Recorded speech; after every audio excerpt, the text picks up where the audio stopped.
sejahtera untuk kita semua. Om Swastiastu, Nama Budaya, Salam Kebajikan, Tabea. Selamat pagi anak-anakku. Jumpa lagi di hari ini dalam proses pembelajaran.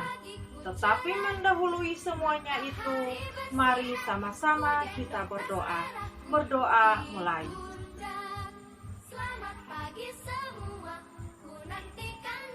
Berdoa selesai. Nah anak-anak, di pagi ini kita akan belajar masih tetap dengan tema 6, menuju masyarakat sejahtera, subtema 2, membangun masyarakat sejahtera, pembelajaran pertama dengan muatan PKN, Bahasa Indonesia, dan IPS. Anak-anak, sebelum kita masuk dalam proses pembelajaran di hari ini, mari sama-sama kita lakukan tepuk PPK. Tepuk PPK, religius, nasionalis, mandiri, gotong royong, integritas. Nah anak-anak, untuk memperjelas proses pembelajaran kita di hari ini, mari sama-sama kita saksikan video berikut ini. Adapun tujuan pembelajaran kita saat ini adalah 1.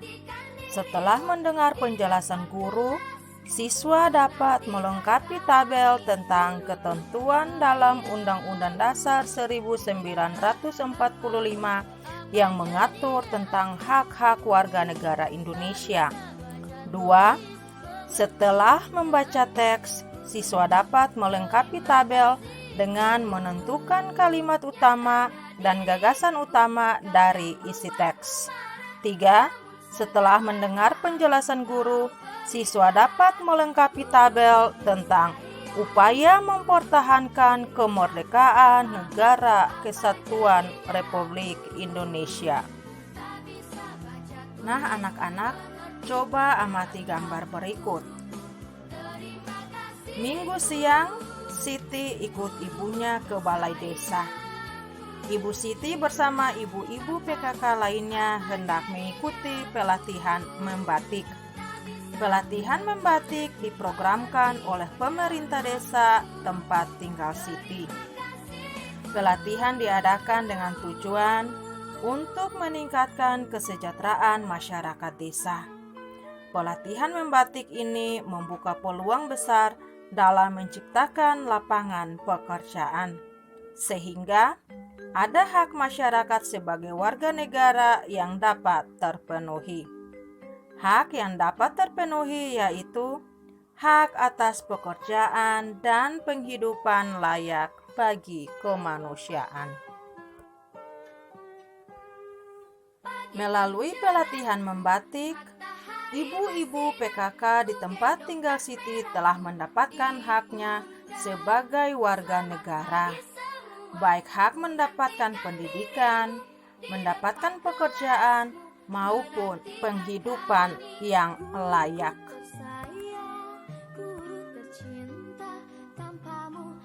Anak-anak, setiap warga negara memiliki hak dan kewajiban.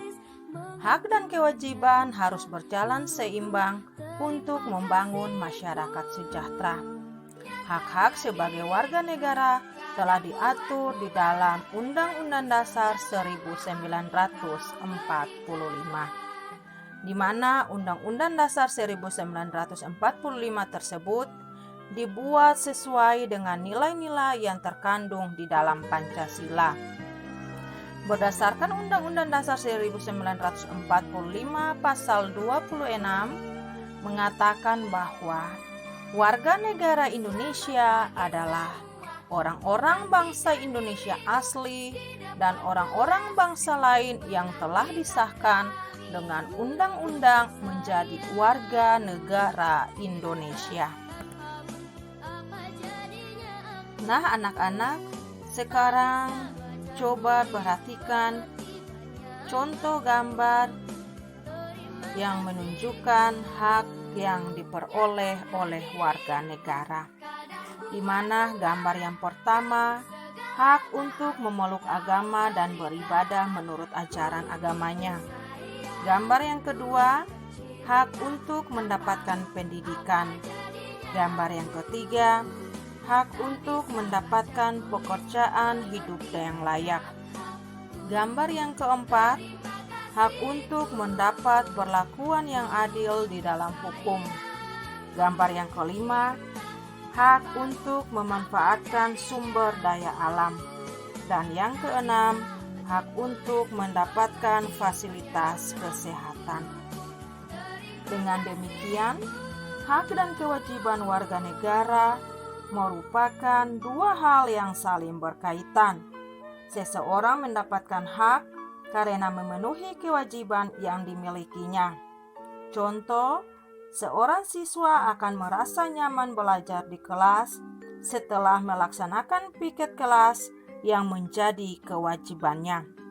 Dengan demikian, jika hak dan kewajiban dapat dijalankan dengan seimbang, maka akan tercipta masyarakat yang adil dan sejahtera.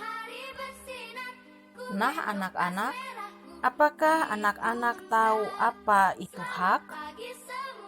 Nah, untuk memperjelas tentang apa itu hak, mari sama-sama anak-anak membaca bacaan dengan judul Hak sebagai Warga Negara Indonesia.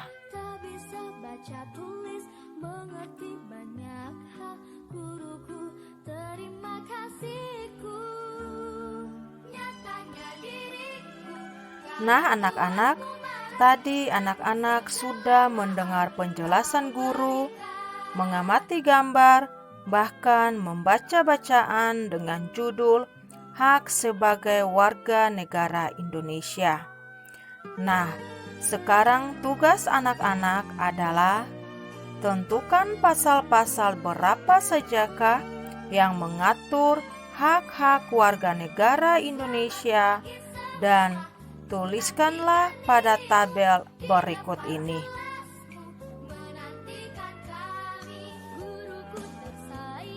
Nah, anak-anak, teks yang telah disajikan di atas merupakan jenis teks non-fiksi. Apa itu teks non-fiksi? Teks non-fiksi adalah teks yang berisi fakta atau hal yang benar-benar terjadi. Contoh teks non-fiksi yaitu berita, artikel, dan jurnal, di mana setiap paragraf memiliki kalimat utama. Kalimat utama merupakan kalimat yang bersifat umum dan mengandung gagasan utama. Kalimat utama tidak selalu berada di awal paragraf atau di akhir paragraf, bahkan pertengahan atau muncul bersamaan di awal dan akhir kalimat. Kalimat utama inilah yang memudahkan kita mengetahui inti dari sebuah teks. Kita dapat mengetahui isi dari sebuah teks dengan cara menemukan kalimat utamanya. Untuk menemukan kalimat utama dalam sebuah paragraf, hal yang pertama harus kita gunakan yaitu membaca keseluruhan dari isi teks. Nah, anak-anak, biasanya gagasan utama itu disebut juga dengan gagasan pokok, pikiran utama, pokok pembicaraan, atau pokok pikiran. Dalam setiap paragraf terdapat gagasan utama, baik itu tertulis maupun tersirat, di mana gagasan utama dapat kita kenali dengan dua cara. Cara yang pertama yaitu kita membaca teks dengan cermat, kemudian kita dapat menjawab pertanyaan apa yang sedang dibahas pada teks tersebut. Yang kedua yaitu menemukan kalimat utama pada setiap paragraf, kemudian kita menarik kesimpulan gagasan-gagasan utama dari setiap paragraf dan menyimpulkan gagasan utama teks. Sementara kalimat utama adalah kalimat yang bersifat umum dan mengandung gagasan utama. Nah, sekarang anak-anak coba membaca kembali bacaan dengan judul Hak sebagai Warga Negara Indonesia.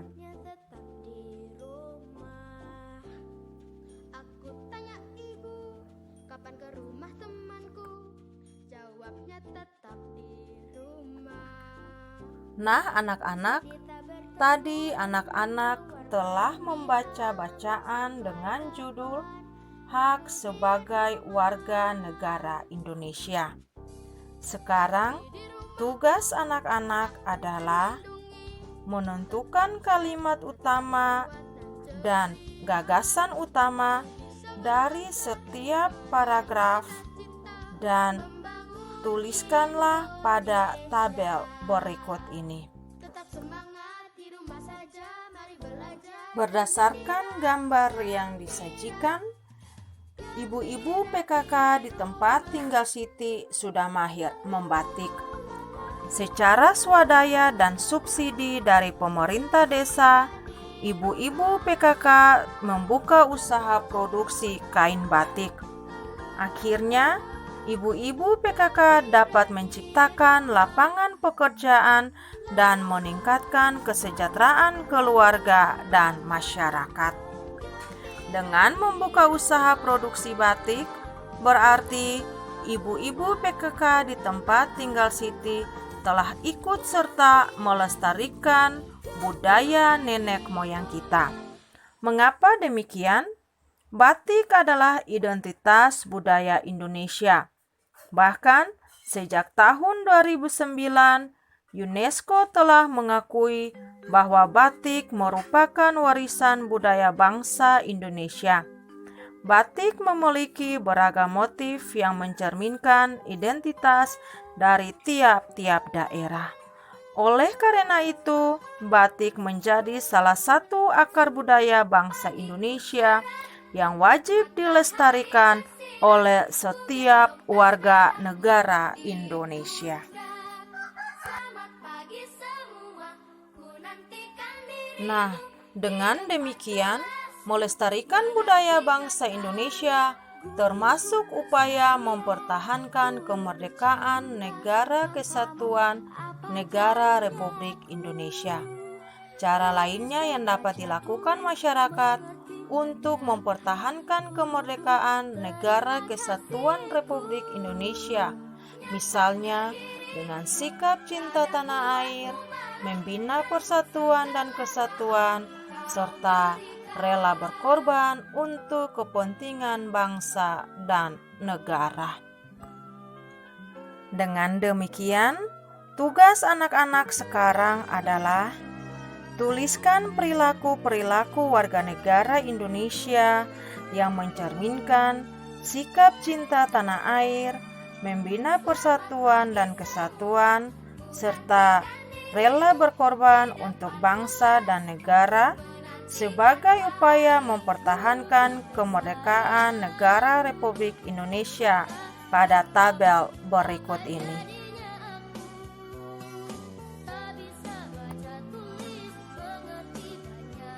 Baik anak-anak, sampai di sini dulu proses pembelajaran kita. Ingat, jangan lupa untuk tetap memperhatikan protokol kesehatan dengan memakai masker, menjaga jarak, dan mencuci tangan.